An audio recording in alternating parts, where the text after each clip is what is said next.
deadlift plus row at the bottom. This is the ultimate posterior chain compound exercise as you're hitting the hamstrings, glutes, and your lats and other smaller back muscles. Center pressure with the feet, shoulder width apart. Deadlift, tight row.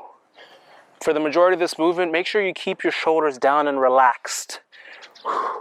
However, for that row, shoulders up, squeeze, and then full lat stretch at the bottom.